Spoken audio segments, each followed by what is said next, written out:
Olá, amigos e amigas do nosso programa Tamer 360.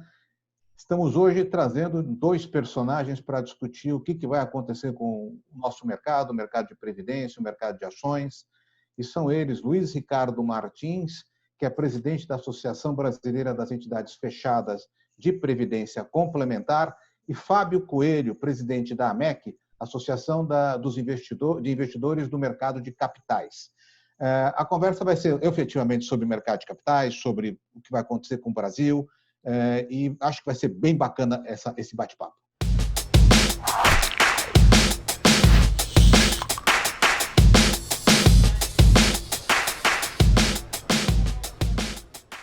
Maravilha, é um prazer estar aqui com vocês, caro Tamer, Luiz Ricardo, colegas. A gente está muito otimista com os rumos que a gente está tendo agora em economia, retomada de mercado, e um assunto que eu acho que tangencia tudo isso e que a gente adora falar também, governança. Eu acho que vai ser um grande bate-papo. Luiz, e aí? Tamer, obrigado mais uma vez pelo convite, é uma satisfação ter o Fábio aqui, a gente já, uma amizade aí, uma relação já de longo no nosso segmento. Estamos à disposição, discutir aí esse processo de retomada. Eu acho que com otimismo, eu acho que o momento é bom, né, em termos de números, em termos de recuperação. Estamos à disposição. Super bacana. Eu sei que vocês são amigos, mas aqui a conversa não é entre amigos não, tá? A conversa é para a gente provocar o debate. Eu sei que o Fábio antes tinha aí, regulava o setor de previdência privada, então vocês tiveram seus embates lá no passado. Mas vamos começar falando, gente, sobre esse momento de recuperação, né? A gente, quando entrou na pandemia, no processo de pandemia, se gerou um pessimismo enorme, bolsa caiu lá 30%, 40%, o caos estava instalado e as coisas estão andando e parece que, não parece, as coisas estão efetivamente melhorando. A bolsa recuperou, as atividades começam a ressurgir. Eu queria que, na atividade de cada um de vocês, como é que vocês estão vendo este processo de retomada e, principalmente, como é que isso está impactando cada um dos segmentos em que vocês atuam? Começar pelo Luiz, que é por questão de idade, Luiz, você é o primeiro. Pô, eu vou dizer, obrigado aqui, né? E não estou no grupo de risco ainda não, hein? Tá, mas eu acho que da prioridade, o Fábio, dentro de idade, vamos nessa prioridade legal quase, né? Mas também eu acho que o segmento fechado de previdência complementar, eu acho que ele antecipou muitas questões que vieram agora nos efeitos da pandemia. E antecipou, e aí eu estou dizendo de disrupção, de novas relações de trabalho, estou dizendo aí de um processo, de uma comunicação flexível, de um legado digital, enfim, questões que a gente já vinha tratando no sistema e já muito, né? E mais que isso, eu acho que a crise, que parece ter sido aguda, como nunca visto antes, saúde pública, que envolve uma crise também que a gente já vinha administrando muito bem. O Brasil vinha num processo de recuperação daquela crise econômica que ele vivenciava, uma grande janela de oportunidade com a reforma da Previdência, enfim, a própria Previdência Complementar do servidor público, os fundos instituídos, retomada dos planos família. Então, o sistema vinha num processo acompanhando esse crescimento e essa recuperação econômica, até com uma queda ainda pequena na oportunidade, mas da taxa de desemprego, que é importante. Diante disso, né, o sistema já vinha se preparando para alcançar e fomentar, e alcançar, na verdade, proteger o maior número de pessoas. E vem a pandemia. É verdade que já tínhamos uma taxa de juros em queda, né, tínhamos uma grande discussão da questão das tábuas atuariais e da longevidade, os impactos nos planos de benefício. O sistema já vinha se preparando para correr mais risco, para ter um retorno maior, né? Então, esse movimento, eu acho que por muito pouco o sistema já não tinha feito esse movimento. Ele vinha pensando, ele vinha discutindo em políticas de investimento, porque anualmente, em dezembro, a gente aprova as políticas de investimento, traçando a sua estratégia no longo prazo, né? Dentro do nosso perfil, isso nos ajuda muito. Então, ele estava entrando já com uma diversificação maior numa renda variável, no multimercado, correndo mais risco, monitorado. O sistema evoluiu muito em termos de profissionalismo, governança. Eu acho que o Fábio foi um dos grandes líderes disso enquanto esteve à frente da Previc. Momento difícil, a gente estava junto, né, vivendo ali, discutindo o sistema e com muita habilidade, com muito profissionalismo, tecnicismo, a Previc ali conduziu por uma blindagem de governança, por uma criação de um comitê de auditoria, por uma autorregulação. Nós temos hoje uma autorregulação processo de investimento. O que eu quero dizer para você é que o sistema vinha num movimento e no melhor momento dele. O sistema vinha com 100% de solvência. Né? Dezembro de 2019, isso foi apontado. E é um índice de solvência que supera grandes países no mundo, Estados Unidos, Canadá, Reino Unido. Né? O sistema vinha, você tem uma ideia, em janeiro, no agregado, apontando um superávit para quase 10 bilhões. Né? O sistema vem pagando de amor, eu costumo sempre falar isso, acho que é importante, a solidez, o pagamento pontual de mais de 60 bilhões para quase 900 mil aposentados e pensionistas. Um sistema que vinha se colocando como parceiro do governo brasileiro para financiar os grandes projetos de infraestrutura, que nós somos investidores nacionais de longo prazo e continuamos agora. Então, diante desse cenário, dessa antecipação dos efeitos e do nosso momento ímpar que vivíamos, o sistema absorveu bem os impactos dessa crise.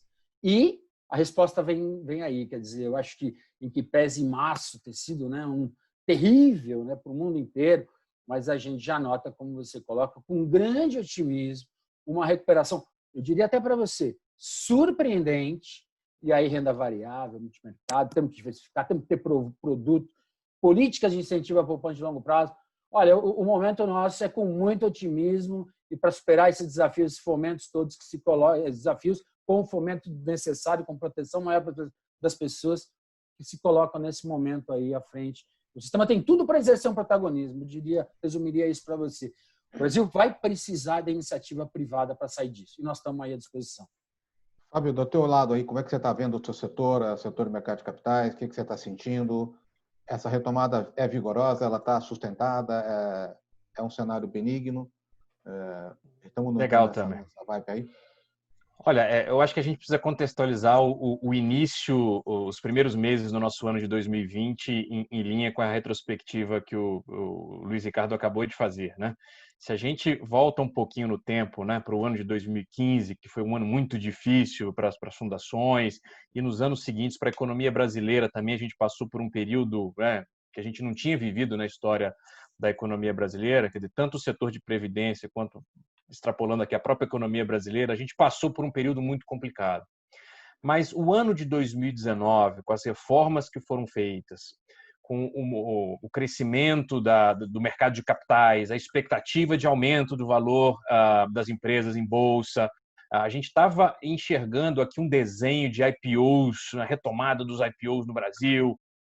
Isso tudo foi interrompido em março. Com a pandemia, a gente sabe, né? Agora, passado alguns meses, a gente já pode fazer aqui uma análise, pelo menos na expectativa de que o pior certamente já ficou para trás, mas agora projetar um pouco de futuro. Então, você pergunta, Fábio, você está otimista? Como é que você está enxergando? Sim, né, estamos bastante otimistas com o que vem pela frente, mas eu acho que ficou um gostinho amargo, né, daquele movimento de o Brasil está retomando, nós fizemos a reforma da Previdência, vamos olhar futuro, e a gente teve aqui algumas sequelas que ainda devem demorar um pouco para serem retomadas. A gente está falando aqui de atividade econômica, de retomada dos empregos.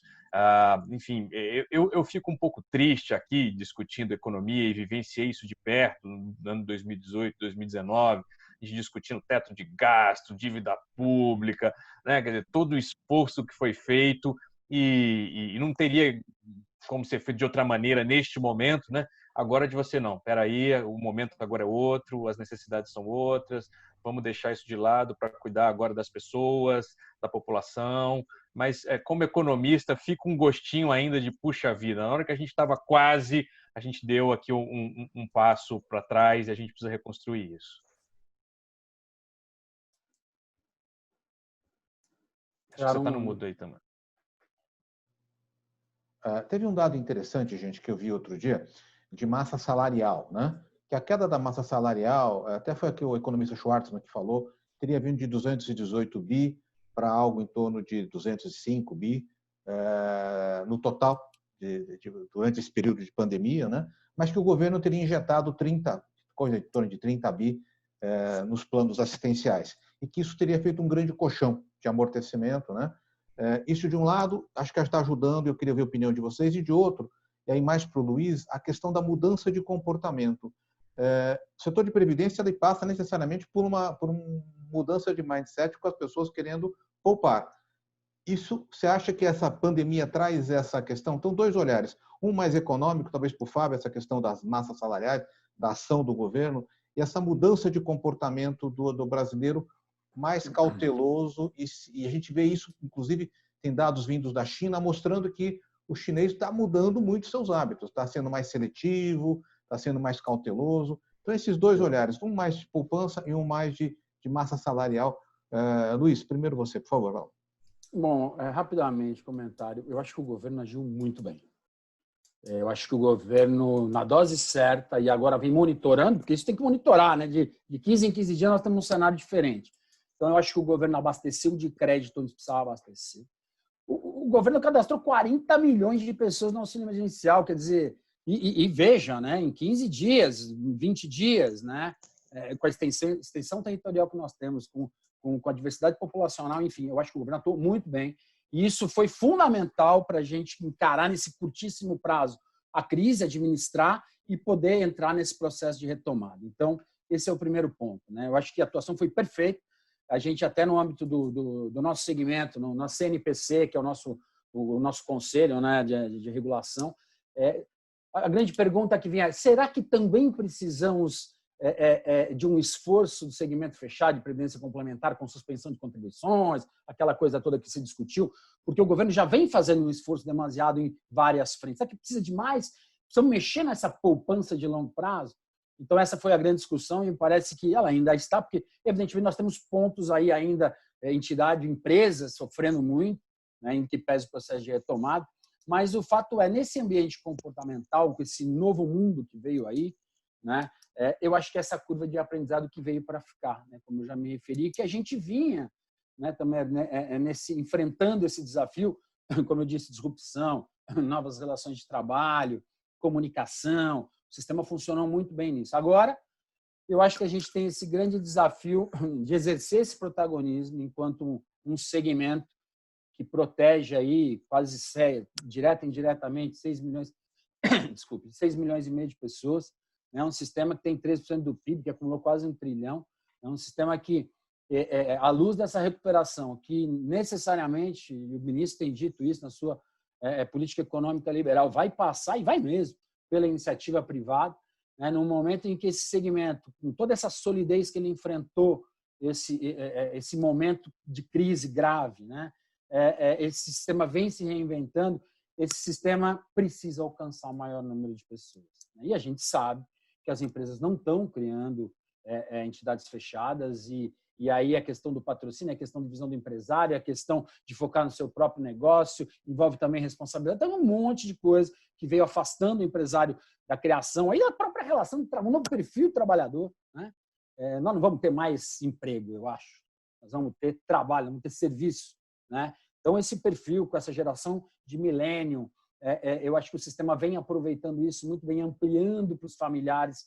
Hoje, se nós temos 6, 7 milhões de pessoas direto ou indiretamente envolvidas no nosso segmento, a gente pode dobrar esse número com seus familiares. E note, né, quando a gente fala em relação em mudança comportamental, é isso muito que a gente está vendo agora, a gente nota as pessoas buscando, fora questões digitais, questões de comunicação, mas no íntimo delas, né? As pessoas estão querendo proteção, né? As pessoas estão querendo solidariedade, né? As pessoas estão preocupadas, buscando assistencialismo. Isso está no DNA do nosso segmento, eu tenho dito isso, né? O segmento mexe com o aspecto social, né? Então, se nós precisamos recuperar a economia, precisamos ter fomentadores do mercado de capitais, já a Mari Henrique Simons envia isso no nosso segmento em 1977. Somos, sim, financiadores e fomentadores do mercado de capitais e de longo prazo. Somos, sim, quem dá proteção social e complementa a atuação do Estado brasileiro, acumulando 13% do PIB para 7 milhões de pessoas, como eu me referi. É fundamental esse segmento nesse momento. Precisamos exercer esse protagonismo. E como? Eu acho que o sistema se coloca como parceiro, mas o sistema precisa de incentivos, de medidas, de política de incentivo para a gente incrementar a poupança de longo prazo. E as pessoas que hoje, como você colocou, estão mais do que nunca, né, poupando como nunca se viu, né? Aportes líquidos na caderneta de poupança, desde o Banco Central soltou, desde 1960, não é na China, não, é no Brasil. Desde 1995 não se via tanta aporte líquido em caderneta de poupança. Estamos falando mais de 30 bi, né? Mas a gente sabe que as pessoas estão poupando por medo, né? As pessoas estão com temor, essa questão da proteção que eu me referi, essa questão da preocupação, nunca se preocupou tanto com a morte, com o familiar, com o próximo, precisamos proteger o próximo, né? Então, nesse cenário, o professor Zé Roberto Afonso coloca isso num trabalho que ele fez para a Abrap, com muita clareza, como é que a gente transforma essa poupança do medo numa poupança da esperança, numa poupança de longo prazo, numa poupança protetiva. Acho que é um pouco disso. E aí, Fábio, como é que a gente faz isso? Perfeito. O Luiz Ricardo mencionou esse protagonismo que as entidades já vinham exercendo, mas eu ouso dizer que a gente enxergou, eu retomo aqui o assunto dos aperfeiçoamentos que foram feitos no setor, no ponto de vista de governança, né? Um avanço muito forte, e isso, na minha visão, permitiu que as entidades passassem aqui de maneira mais suave pela crise, que foi extremamente intensa, em especial pelo lado das pessoas, da incerteza, da insegurança. Então, o assunto número 1 na pauta dos gestores, naquele momento mais agudo de abril e de maio, certamente foi a preocupação de como é que nós vamos fazer com nossos colaboradores, como é que a gente garante segurança, como é que a gente, enfim, consegue suprir essa primeira etapa aqui das pessoas para depois falar de processo de trabalho. Eu acho que passada essa fase mais aguda, né, esse protagonismo que o Luiz Ricardo menciona do setor, de olhar a longo prazo, de proteção, etc., ele fica mais forte. E eu tenho me debruçado nos últimos meses, no último ano, né, nessa relação entre os investidores institucionais, os fundos de pensão, as assets e as empresas, para a gente fazer o link aqui dos investidores com a economia real, com os empregos, com os processos. E eu tenho ficado impressionado, Tâmara e Luiz Ricardo. Realmente tem sido um grande aprendizado. Porque a gente está muito acostumado, é natural a gente pensar, né, os investimentos do fundo de pensão estavam atingindo 1 trilhão de reais, só investimento em bolsa tinha mais de 200 bi, né? Quer dizer que são volumes absurdos. Isso falando só na previdência fechada. Se a gente olha a previdência aberta, incluindo seguradoras, a gente está falando aqui de um montaréu de dinheiro, né? E aí a gente tem vivenciado aqui exatamente a posição em que os investidores institucionais começam a conversar e interagir com as empresas. E a força que os investidores têm sobre as empresas, como eu falei aqui, eu fiquei muito impressionado. Uma postura de cobrança, uma postura de parceria no sentido construtivo, de você fazer um diálogo com a empresa e dizer assim, olha, eu tenho uma posição muito relevante aqui na sua empresa, eu tenho uma posição forte. Eu não vou nem dizer aquelas maiores fundações, só para ficar aqui no setor também, que tinham participação em bloco de controle, né, que eram acionista controlador, etc. Estou falando de posições até minoritárias, né? E quando um investidor que tem uma posição forte em empresa busca um diálogo com o conselho, busca um diálogo com o administrador, ela está cumprindo também um papel social. De você olhar nas empresas que estão no seu portfólio e conversar, olha, eu quero saber, empresa, como é que vocês estão cuidando dos colaboradores de vocês para enfrentar a pandemia? Qual é a política de vocês aqui de proteção, de sanitária, de saúde, etc. Então, eu acho que esse vínculo, e para mim tem sido um grande aprendizado, como eu citei aqui, né? Esse vínculo entre os investidores e as empresas tem sido o foco do meu trabalho hoje na MEC, de ajudar esses investidores a fazer essa interação, a fazer esse engajamento. Isso tem um nome pomposo, que é um anglicismo, né, que a gente chama de stewardship, porque veio de fora, isso já é praticado de maneira muito forte na Europa, também nos Estados Unidos, e o nome em inglês ficou. Assim como o nome ESG, né, que a gente está falando aqui do ambiental, do social, de governança, né? Aí pergunta, Fábio, você gosta de usar em inglês ou o ASG, que é o ambiental em português? Eu digo, rapaz, a gente já usava isso tanto no inglês que o nome acabou ficando, né? E esses temas de governança na relação com as empresas, do social, do ambiental, eu não tenho dúvida nenhuma de que seria o que o pessoal está chamando hoje de capitalismo de engajamento das partes interessadas, e também no inglês, né, que é o capitalismo de stakeholders. Eu acho que esse processo de aprendizado, de governança, de estruturar conselho, da interação da diretoria executiva, o papel ciente do conselho fiscal, do comitê de auditoria, enfim, no relacionamento participantes, no disclosure de informação, tudo isso que o setor enfrentou nos últimos anos, fortaleceu. Então, hoje, a gente tem um setor de previdência complementar extremamente fortalecido, que passou de 2015 a 2020 cuidando da sua solvência. O presidente Luiz Ricardo aqui trouxe os números. Um setor que fechou 2019 extremamente solvente, já estava com superávit líquido, ou seja, ficou robusto, discutindo governança, discutindo ambiental, melhor prática. Eu acho que o próximo passo aqui agora é fortalecer algo que o setor das assets, os outros investidores institucionais, talvez estejam ainda com um passo à frente, que certamente vai ser fechado, que é de você fazer essa interação agora da transparência e do relacionamento com as outras partes interessadas, especialmente as empresas. Então, mas aí tem um ponto que é o seguinte, você está falando o seguinte, as fundações terão que ter uma ação ativa. Não basta comprar ação, não basta ter participação, mas tem que estar lá participando da gestão. Vocês estão preparados para isso, Luiz? O setor, as grandes com certeza têm uma estrutura. Como é que está isso na visão da Abraf? Então, dentro do desenho dos investimentos, né, e aí você traz uma discussão nossa que é antiga, né, que são, na verdade, como é que foram estruturados alguns... Veja, precisamos diversificar investimento? Precisamos. Como é que a gente busca um risco, um retorno maior? Diversificando. Então, temos aí multimercado, temos estruturados, crédito privado, investimento no exterior.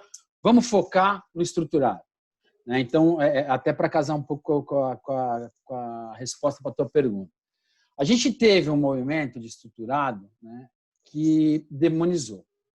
Nós tivemos os FIPs, o Fábio conhece bem isso, administrou muito bem. Acho que o sistema administrou muito bem essa crise que ele teve lá em 2012, 2013, 2014, e muito isso decorre dessa robustez da governança, decorre do profissionalismo, né, porque aquilo que atingiu 2, 3 entidades, nós somos quase 300, né, mas demonizou o produto. Esse é o ponto. Né? Então, hoje, se você falar em FIP, você vai na política de investimento de uma Previ, que é a maior de todas, né? Está vedado. Não vai entrar no estruturado FIP. Por quê? Porque aquele exemplo, aquela experiência que ele teve anteriormente, e havia uma dúvida se participaria ou não, até de comitês na estrutura de um FIP, por exemplo. Somos investidores institucionais. Não somos profissionais para gerir empresas. Gerir negócios. Então, não adianta você estruturar um FIP. Saiu agora um marco legal, saneamento. Você vai estruturar um FIP de saneamento e vai colocar um representante de um fundo de pensão sentado num comitê ou sentado numa empresa para tocar esse negócio de saneamento. A gente não sabe fazer. Por quê? Porque o nosso negócio é investidor institucional. A gente aporta o dinheiro, monitora, acompanha, agora não executamos. Então, o que eu quero dizer com isso? Nós estamos aí à disposição do governo brasileiro, eu repito, somos parceiros, e, em especial, para financiar grandes investimentos de infraestrutura que o Brasil tanto precisa. O FIP é um veículo para isso. Agora, se não remodelar, redesenhar, se não tiver um produto para esse segmento, com perfil de carteira de longo prazo, com retorno lá na frente, que dê a garantia, que seja... não vai entrar. E ainda que esteja procurando produtos diversificados. Porque hoje, né, qualquer movimento hoje está sendo muito bem pensado, muito bem estudado. Né? O nível de profissionalismo que o sistema alcançou, por todas essas razões de aperfeiçoamento, de governança, que o Fábio se referiu, essa reinvenção do sistema, hoje só trabalha, nós temos quem tiver certificado, quem for profissional. Temos mais de 7.000 certificados hoje. Temos uma universidade corporativa que vem capacitando conselheiros, colaboradores. Eu quero dizer para o seguinte, não tem espaço para amador. Dentro da seara de gestores profissionais, olha, o participante, vamos nesse caminho, vamos naquele, vamos pensar, não faça movimento brusco agora, ouça, né, esse gestor profissional de encaminhamento de investimentos, não gestor de empresas. Né? Então, agora, nesse momento, a gente está procurando produtos. O sistema está aí, está à disposição, estamos discutindo no nível de MK, o Fábio está lá também, até agora já estavam antes, agora como representante da AMEC. Eu acho que é um grande veículo para se criar produtos, né, incentivar a poupança de longo prazo e o financiamento suportar essas despesas, esse custeio, né, que o Brasil tanto precisa nesses grandes projetos de infraestrutura. Mas aí, Luiz, não há uma sinergia entre as entidades? Porque na medida em que o Fábio tem uma visão, eu vi que você coloca uma visão um pouco mais não tão otimista, mas que é a necessidade de você preparar o executivo, preparar o profissional. Não, opção de produto, é exatamente isso. Exatamente. Nós tivemos uma reunião no IMK e a ABRAP apresentou várias propostas de remodelação de FIP, de aumento do investimento no exterior, aumento de participantes, nossa famosa tributação para quem declara na simplificada, que é um dos maiores absurdos que esse país tem. Enfim, nós apresentamos. E ali, naquele seio, a gente quer fazer esse debate de qual é o produto. O marco, de novo, né? O marco de saneamento coloca isso. Né? Precisamos ter uma debênture específica com garantia, com uma taxa prefixada, enfim, mecanismos e instrumentos para que a gente possa aí ter $1 trilhão para ajudar o Brasil a sair dessas questões, dos problemas macroeconômicos. Com otimismo, agora precisa de produto. Fábio, uma questão que você colocou é a questão da governança, tá? Tudo indica que a gente deva ter uma ampliação do número de pessoas participando no sistema, né? Não só de previdência, mas em todo. Essa questão de governança, a gente teve crise de governança alguns anos atrás. Você acha que passou por isso na gestão desse processo em Previc, não sei se em Banco Central também. Mas esse, assim, o grande desafio é como é que você mantém um sistema de governança ativo e que você não abaixe a guarda para que a qualquer momento a gente tenha uma recaída. Quais são os mecanismos que a gente pode caminhar nessa direção? Excelente você trazer esse assunto também, porque a nossa visão é de que toda vez que a gente tem uma crise, a gente tira essas lições aprendidas, e isso faz com que diversos setores saiam fortalecidos com mecanismos e etc. Isso foi verdade ao longo das últimas décadas no Brasil, mas em especial eu acho que o exemplo mais próximo na crise de 2008. A crise de 2008 foi um grande marco, porque ela veio diferente, um pouco diferente do que a gente tem hoje, né? Que hoje tem uma crise sanitária que puxou todo o resto. E na crise de 2008, eminentemente financeira. Mas a crise de 2008 mexeu com regulação, né, de diversos setores, mexeu com governança, o próprio stewardship no mundo, quer dizer, esse relacionamento de investidor com empresa nasceu da crise de 2008, em grande medida ali, começando no Reino Unido. Então, eu acho que crise deixa legado de aprendizado. E a gente citou vários exemplos aqui, enfim, no setor de previdência, mas também no setor de assets aqui, de gestores de recurso, né, vários legados de aprendizado de crise. Tá? Aí a sua pergunta, Fábio, como é que a gente garante agora próximos passos de que a gente tem empenho? E eu vejo como compromisso público, tá? Os compromissos públicos que são assumidos pelos investidores. O que é compromisso público? É de você assumir um compromisso, de dar transparência, de divulgar no seu site, de fazer uma política de investimento onde você coloca quais são os requisitos para aprovação dos produtos já existentes, é de você, evidentemente, assumir, enfim, citando aqui, né, adesão à autorregulação, adesão ao stewardship, que é esse compromisso aqui de você dizer quais são as empresas que você está se engajando e por que você está fazendo questionamento A, B ou C para a empresa. Eu acho que esses são bons exemplos do que a gente tem vivido aqui ao longo do tempo, nessa questão dos compromissos que são assumidos a partir desses aperfeiçoamentos da crise. Eu chamo a atenção também, em especial para o setor de previdência, né, falando de longo prazo aqui, né, das lições aprendidas que a gente teve ao longo das últimas crises.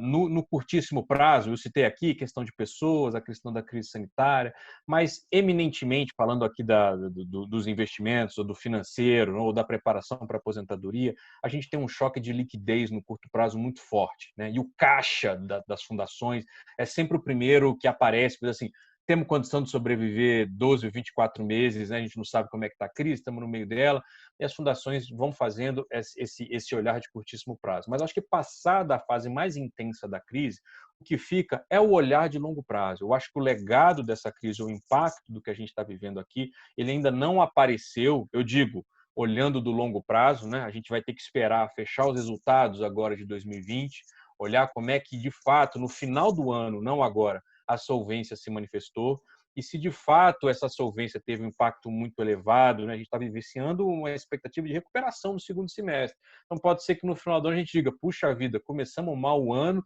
mas terminamos bem. Vamos aguardar. Mas aí eu acho que eu chamo a atenção para 3 pontos aqui, ou a tríade do longo prazo na Previdência Complementar, que é você olhar solvência, que é você olhar benefícios contratados e que é você olhar aqui o perfil de risco dos investimentos. É uma trinca muito forte. Eu vou dizer que é difícil você conseguir controlar 2 variáveis e quase impossível ou muito complicado você conseguir controlar as 3. Então, ou seja, se você tem, enfim, uma solvência controlada, ou seja, os investimentos estão em ordem e você tem um perfil de risco muito controlado, né? Você tem que estar de olho se você tem efetivamente condição de pagar o teu benefício. Tá? Quando você tem um desequilíbrio nessas forças, né? Se você está olhando o juro caindo, com um impacto muito forte na solvência, e para manter aquele mesmo nível de pagamento de benefício, você tem que correr lá no nível de risco dos investimentos e fazer algum ajuste. Tá? Mexer ou recuperar solvência via equacionamento e mexer no nível de risco dos investimentos não é fácil, mas eu vou dizer que é mais fácil do que você mexer no nível de pagamento de benefício, você mexer nas regras contratadas. Isso é muito mais difícil. Poucas fundações hoje no setor resolveram esse ajuste via benefício. Tá? Por que eu estou falando isso? Porque a gente tem um grande ponto de interrogação sobre como a crise vai impactar o longo prazo do setor. A gente não tem essa resposta ainda, a gente tem algumas expectativas. O meu ponto é de que se a gente olhar, né, de como é que a gente vai sobreviver isso no longo prazo, e ficar muito difícil com o nível de juro lá embaixo, né, a gente tem um limite não escrito de até onde a gente consegue incorporar risco com os novos produtos. Aqui certamente tem espaço, mas tem um limite, enfim, que é difícil da gente encontrar, né? E eu vejo que o ajuste via regra de benefício é a mais difícil, mas é a última cartada. Quer dizer, se no limite a gente ficar com um nível de equacionamento muito difícil enfim, de ser colocado para participantes, à luz de tudo que a gente vivenciou, eu acho que uma discussão pesada que o setor vai ter que enfrentar, né, e já fez isso em algumas fundações, se é a hora, eu acho que é uma pergunta retórica, é a hora de eventualmente mexer nas regras de benefício para não comprometer o curto prazo, a sobrevivência das famílias, das pessoas, a renda e etc. Deixa eu até, se me permite, também até para aproveitar a carona do Fábio aqui, a gente tem discutindo isso agora, né? Essa preocupação que o Fábio traz é a nossa, né? Curto prazo, 2020, vai precisar de ajuste? Não vai. Essa conjuntura que está levando esses investimentos vai exigir um movimento de equilíbrio, né? E aí nós estamos falando, se houver déficit, vai ter que haver equacionamento, né? Então, o primeiro ponto, eu acho que é importante isso que o Fábio coloca. Primeiro ponto, né? É conjuntural, isso já foi demonstrado. O que foi levado está sendo trazido de volta. É contábil, não é financeiro, portanto, não tem prejuízo efetivo, né? O longo prazo, mais uma vez, ajuda a gente nisso.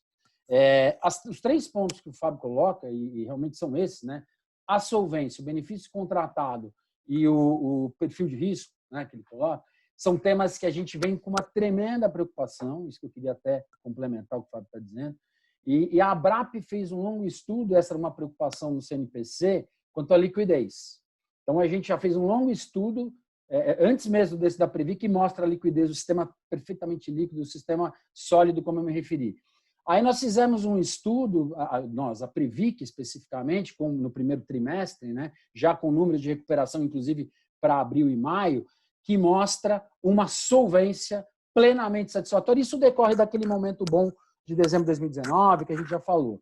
Então, o sistema está solvente mesmo pós-crise, pior momento da crise, né? Isso que é interessante.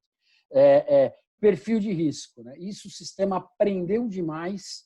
Não foram, porque as políticas de investimento já vêm desenhadas para esse longo prazo, então elas já autorizam com muito monitoramento, com muita garantia, né? Qualquer movimento que a entidade queira fazer para acomodar.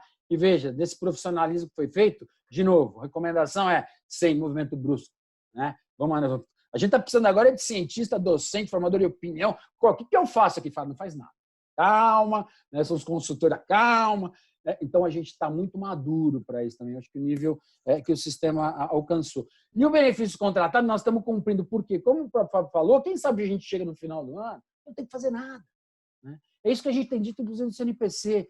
O Fábio, a equipe dele na época, trabalhou muito com a gente, né, com a sociedade civil, na construção da 30, que é de 2018, que é a norma que vai, enfim, estabelecer a solvência dos planos e o equilíbrio. Ela não conseguiu nem ser testada, porque é anticíclica. Ela não conseguiu nem testar a norma, porque não há norma anticíclica que combata uma crise dessa natureza. Né? Então, o que a gente pede nesse momento? Específico, exceção ou pontualidade.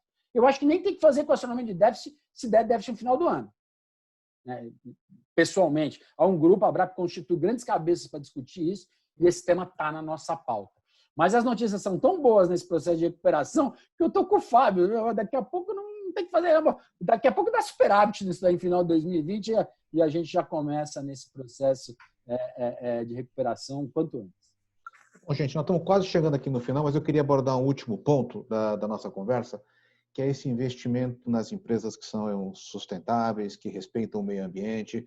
A gente está percebendo um movimento global, né? Você vê até, isso não é exatamente isso, mas o que está acontecendo com o Facebook hoje, as empresas se afastando de canais que não são éticos, que não respeitam esse meio, a questão ambiental, a questão social, a questão do trabalhador. Eu sei que isso é uma pauta das duas casas, tá? Tanto da ABRAP quanto da MEC. Como é que está evoluindo isso na opinião de vocês, gente? Isso a gente, para a gente fechar, eu gostaria que vocês já estão com quase 40 minutos de programa, um comentário de vocês sobre isso e se esse movimento vem para ficar e como é que se faz com as empresas que são grandes empresas, né? Que não estão nesse movimento de responsabilidade ambiental e social. Bom, rapidamente do lado do Caio, eu já passo para o Fábio, porque ele conhece, inclusive, muito mais que eu. Mas eu diria o seguinte para você. Se a gente tem uma premissa de que a iniciativa privada é que vai exercer esse protagonismo para a gente sair da crise, eu tenho convicção e pela experiência nossa, que a sociedade civil de braços dados com essa força que a gente tem em termos de representatividade da sociedade, repito, né, vão ser aí os grandes agentes de solução, de procura de alternativas. Né? E a ABRAP e a MEC não são diferentes. Né? Então, quando você toca nesse ponto que a MEC vem aí, e agora, né, que o Fábio assumiu, e a gente já sente um outro espaço da AMEC, um outro entendimento. O Fábio já esteve lá no nosso conselho da ABRAP, a gente quer a AMEC perto. Né? A AMEC está se aproximando dos parceiros, dos co-irmãos da sociedade civil e buscando o quê? Né? Busca cada vez mais, né, monitorar, certificar, consolidar as empresas. Né? E nós, fundos de pensão, enquanto investidores institucionais, você vê, a Previ acabou de aderir ao estotipo, que trabalho do Fábio. Estava escondido essas coisas, e essas coisas agora vêm à tona. E quando a gente fala de risco, né, isso é fundamental dentro das políticas de investimento, as empresas investidas. Né? A estrutura que a ABRAP vem acompanhando isso, e veja, o nosso potencial participante quer isso. Ele vai procurar taxa, ele vai procurar performance, mas ele vai procurar investimentos conforme empresas do perfil dele, daquilo que ele acredita que é o que você coloca. Né? A ética está acima de tudo, a responsabilidade social, ambiental, né? Todo esse espaço de governança está acima de qualquer coisa, ele quer isso. Né? Então, isso afasta. Então, é um movimento, como eu disse para você, na minha visão, de integração, interação, cooperação, fortalecimento das representações da sociedade civil, e isso mostra o quanto a iniciativa privada vai exercer esse protagonismo. Né? E que só vem cada vez mais consolidar o nosso segmento e as empresas investidas. Vejam, a Bolsa, a renda variável, recebeu aí nos últimos tempos mais de 500 mil CPF de pessoa física. Né?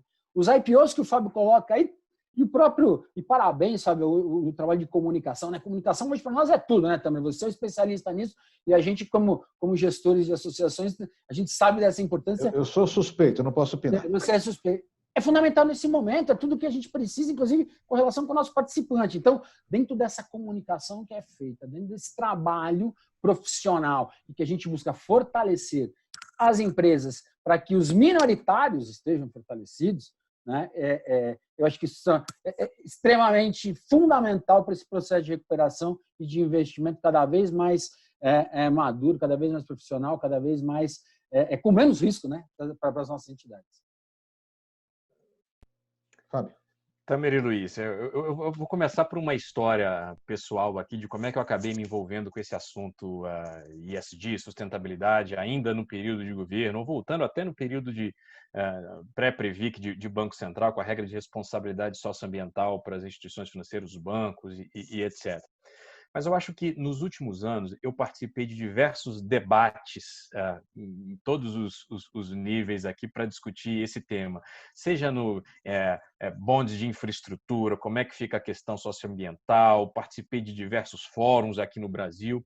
E uma coisa que era muito comum é que eu ia nesses eventos para discutir sustentabilidade e eu via o pessoal usando um monte de sigla que não entendia.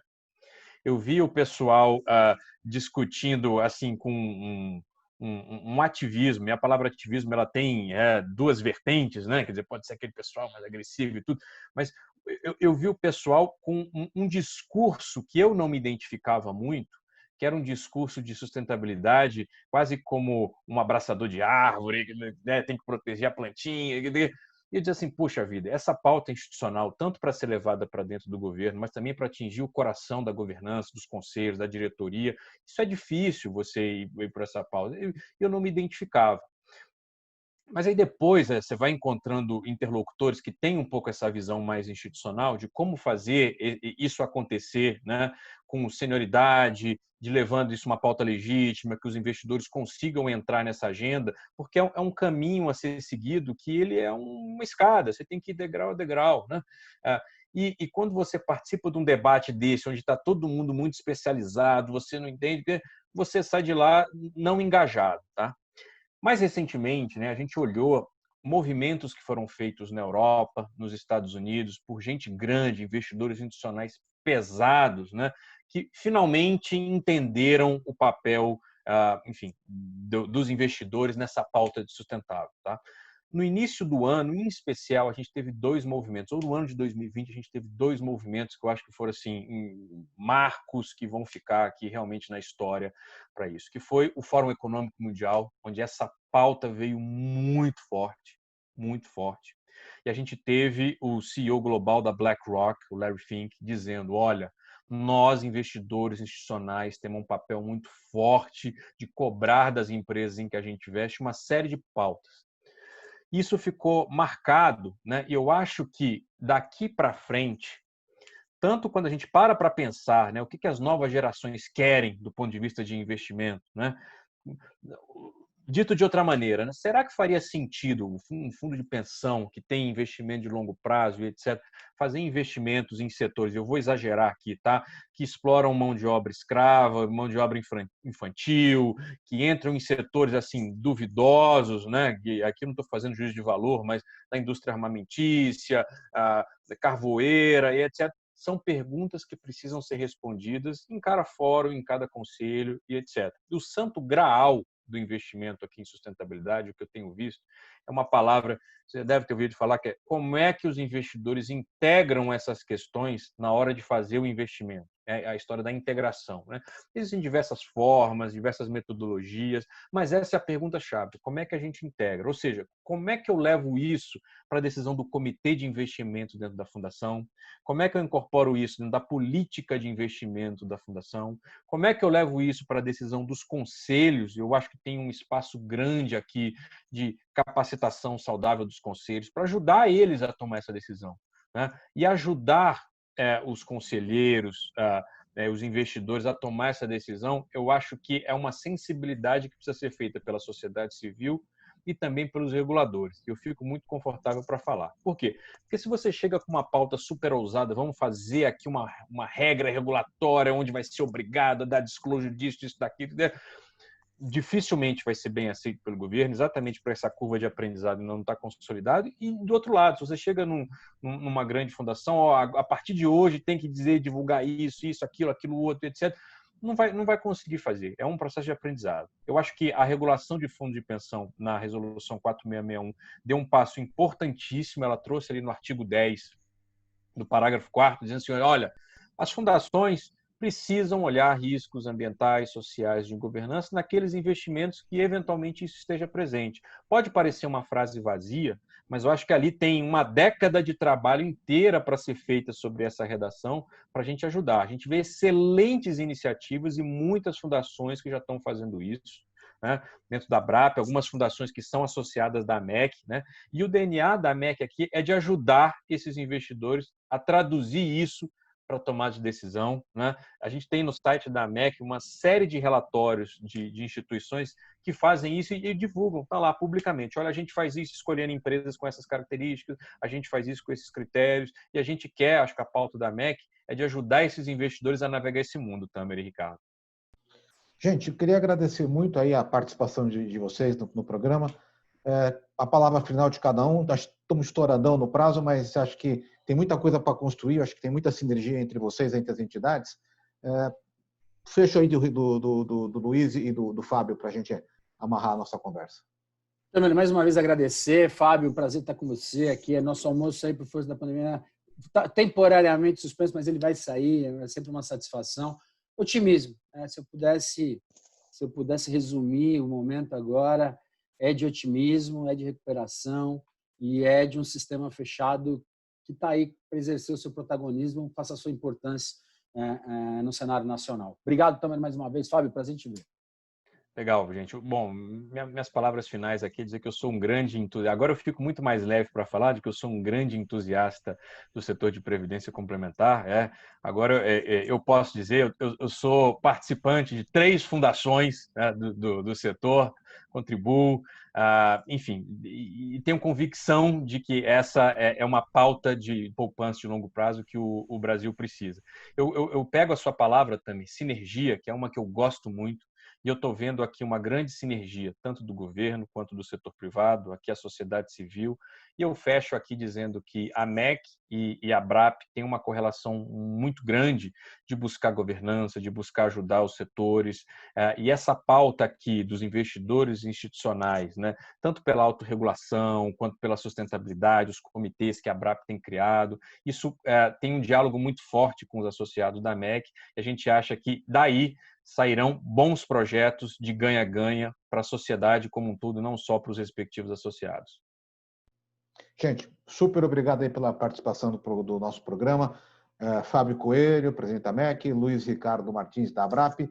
Isso aqui a gente tinha conversa para muito mais tempo para conversar, mas eles estão convidados para uma segunda rodada e a gente se vê numa próxima oportunidade. Até lá, gente. Abração. Um grande abraço.